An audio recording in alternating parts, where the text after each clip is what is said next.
किशनगंज हिंदुस्तान के दिल में बसा एक छोटा सा गांव। यहां जिंदगी सूरज के उगने और चांद के ढलने की रफ्तार से चलती थी, लेकिन इस गांव पर एक साया मंडराता था। गांव के किनारे पर एक पुराना हवेली खड़ी थी जो फुसफुसाहटों और डर में डूबी हुई थी। लोग अजीब और गरीब घटनाओं की बात करते थे। बेवजह की आवाजें, टिमटिमाती बत्तियां, एक खौफनाक मौजूदगी। उस टूटती हवेली के पास जाने की किसी की हिम्मत नहीं होती थी।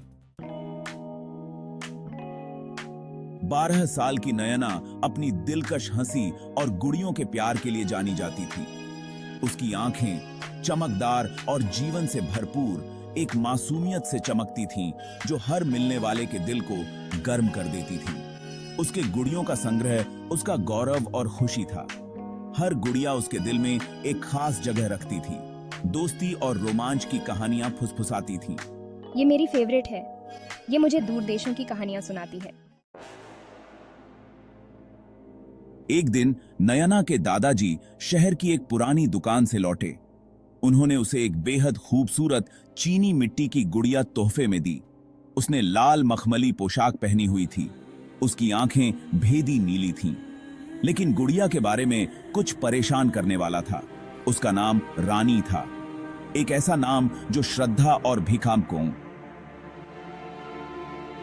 फियर के साथ फुसफुसाया जाता था। एक ऐसा नाम जिसने गांव वालों की रीढ़ की हड्डी को हिला दिया। गुड़िया पर दाग लगे थे, दाग जो खून की तरह दिखते थे। रानी, मुझे कल रात एक बहुत ही अद्भुत सपना आया। एक ऐसी जगह थी जहां सब कुछ चमक रहा था और मैं उड़ रही थी। वहां परियों का एक पूरा झुंड था और वे मुझे अपने साथ खेलने के लिए बुला रही थीं। काश तुम भी उसे देख पाती। वह सपना इतना असली था कि मुझे लगा जैसे मैं सच में वहां थी। नयना रानी के आसपास के डर से बेखबर खुले हाथों से गुड़िया को गले लगा लिया। उसे नहीं पता था कि उसके पीछे एक छाया मंडरा रही थी, एक अंधेरा जो धीरे धीरे उसके जीवन में प्रवेश कर रहा था। वह घंटों रानी से बातें करती, अपने सपने और राज बताती। नयना को लगता था कि रानी उसकी सबसे अच्छी दोस्त है, जो उसके हर राज को समझती है और कभी किसी से कुछ नहीं कहेगी। लेकिन जल्द ही अजीब और गरीब चीजें होने लगीं। घर में चीजें अपने आप हिलने लगीं और नयना को लगा कि शायद उसकी आंखें उसे धोखा दे रही हैं। नयना के घर के चारों ओर फुसफुसाहटें होने लगीं। ये फुसफुसाहटें इतनी धीमी थीं कि उन्हें सुनना मुश्किल था, लेकिन वे हर समय उसके कानों में गूंजती रहती थीं। चीजें अपने आप हिलने लगीं। कभी कभी नयना देखती कि उसकी किताबें अपने आप गिर रही हैं या उसके खिलौने अपने आप हिल रहे हैं। उसकी आंखों के कोनों में साए नाचते थे। ये साए कभी कभी इतने स्पष्ट होते थे कि नयना को लगता था कि कोई उसके साथ खेल रहा है। ये बस मेरा वहम है, होना ही है। शायद मैं बहुत ज्यादा सोच रही हूँ, लेकिन फिर भी ये सब बहुत अजीब है।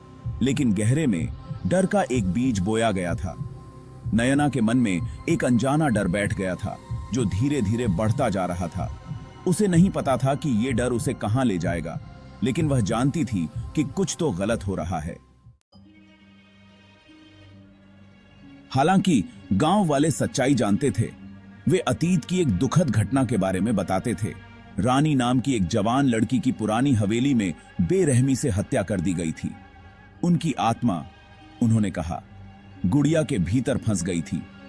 बदला लेना चाहता है, दूसरों की मासूमियत को खा रहा है। गुड़िया पर लगे खून के धब्बे उसके भयानक भाग्य की याद दिलाते थे।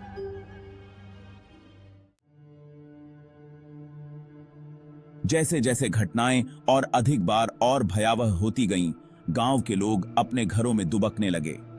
हर कोने में एक अनजाना डर फैल गया था। रातें अब पहले जैसी शांत नहीं थीं, बल्कि हर रात एक नई दहशत लेकर आती थीं। गांव में दहशत फैल गई। लोग अपने बच्चों को सुरक्षित रखने के लिए हर संभव प्रयास कर रहे थे। हर कोई जानता था कि कुछ भयानक होने वाला है, लेकिन कोई नहीं जानता था कि कब और कैसे। नयना की रक्षा के लिए दृढ़ संकल्पित होकर उसके परिवार ने उसे कभी अकेला नहीं छोड़ा। वे जानते थे कि वह इस बुराई का मुख्य निशाना थी। नयना खुद भी इस बात से वाकिफ थी और उसने अपने दिल में एक अटूट साहस को जन्म दिया। गांव के बुजुर्गों ने गुड़िया को नष्ट करने का फैसला किया। उन्होंने कई रातें जागकर इस समस्या का समाधान खोजने में बिताईं। अंततः उन्होंने एक योजना बनाई जो उन्हें इस बुराई से छुटकारा दिला सकती थी। वे गांव के चौक में जमा हो गए, जहां उन्होंने अपनी योजना को अंजाम देने का निर्णय लिया। हर कोई जानता था कि यह उनकी आखिरी उम्मीद थी। गांव के हर व्यक्ति ने इस योजना में अपना योगदान दिया। लकड़ी से एक चिता ऊंची बनी हुई थी। यह चिता गांव के बीचों बीच खड़ी थी और हर कोई जानता था कि यह उनकी आखिरी उम्मीद थी। चिता को जलाने के लिए हर कोई तैयार था। यह काम करना ही होगा।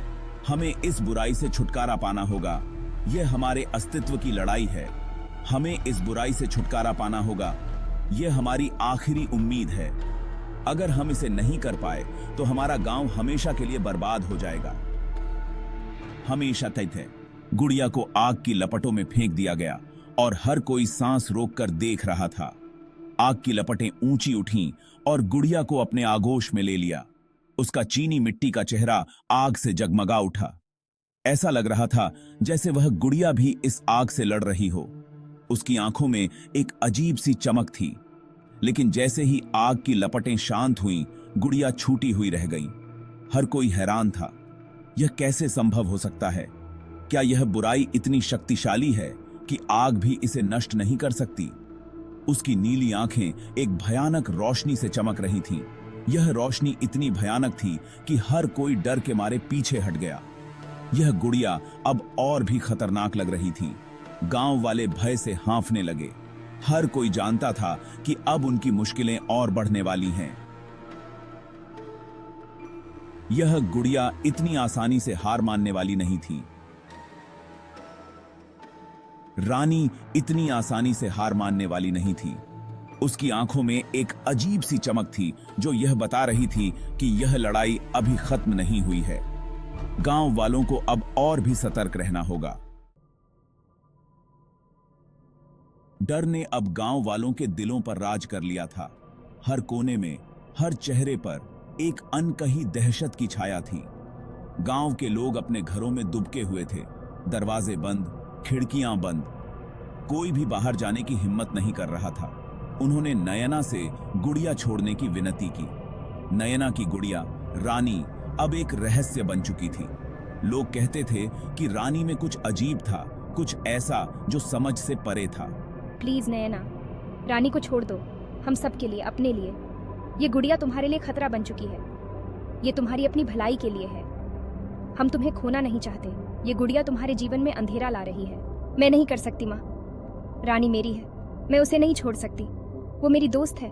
लेकिन नयना डर और रानी के लिए अपने प्यार के बीच फटी हुई उसने मना कर दिया। उसके दिल में एक अजीब सा डर था, लेकिन रानी के बिना उसकी दुनिया अधूरी थी। घटनाएं अचानक बंद हो गईं, जैसे वे शुरू हुई थीं, लेकिन डर बना रहा। गांव की गलियां अब भी सुनसान थीं और हर कोई एक अनजाने खतरे की आहट सुन रहा था। हवा में रानी की फुसफुसाहट गूंजती रही। रात की खामोशी में उसकी आवाजें अब भी सुनाई देती थीं। लोग कहते थे कि वो अब भी गांव के चारों ओर घूमती है। पुरानी हवेली खामोश खड़ी थी, जो उस आतंक की याद दिलाती थी जो निष्क्रिय पड़ी थी। हवेली के अंदर की खामोशी में एक अनकहा डर छिपा था। उसका नाम लेने की किसी की हिम्मत नहीं हुई। लोग फुसफुसाते थे, लेकिन कोई भी खुलकर बात नहीं करता था। रानी का नाम अब एक डरावना रहस्य बन चुका था, लेकिन वे सब जानते थे। हर किसी की आंखों में वही डर था, एक अनकहा सच जो सबके दिलों में बसा था। रानी अभी भी बाहर थी। उसकी छाया अब भी गांव के चारों ओर मंडरा रही थी। लोग कहते थे कि वो अब भी नयना की तलाश में है, इंतजार कर रही है, देख रही है। उसकी आंखें अब भी अंधेरे में चमकती हैं, जैसे वो किसी का इंतजार कर रही हो। गांव अब भी उसकी छाया में जी रहा था।